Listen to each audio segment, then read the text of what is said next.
સુરતના સ્વામિનારાયણ સંપ્રદાય અને પારસી પરિવાર માટે ભાઈબીજનો તહેવાર અનોખું મહત્વ ધરાવે છે.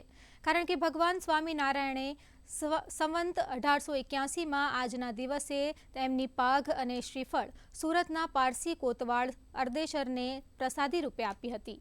એ દિવસની યાદમાં દર વર્ષે ભાઈબીજના દિવસે ભગવાનની પાઘ લોકો માટે દર્શનાર્થે મૂકવામાં આવે છે.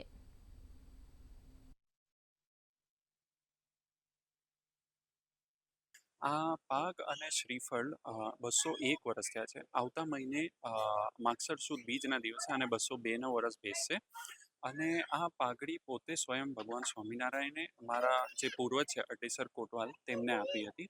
હું પેઢીમાં 7મી પેઢી ચાલે છે અમારી.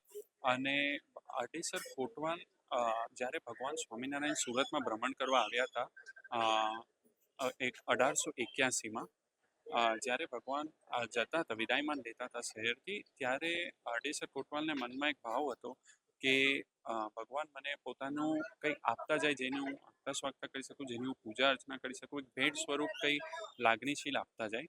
તો ભગવાન સ્વામિનારાયણે એમના મનનો આ ભાવ સમજ્યો અને વિદાયમાન લેતા પહેલા એમને પોતાના માથે પહેરેલી જે પાઘ હતી તે અને શ્રીફળ, આ બે વસ્તુ ભગવાન અને અટેસર કોટવાલને ભેટ સ્વરૂપ આપી.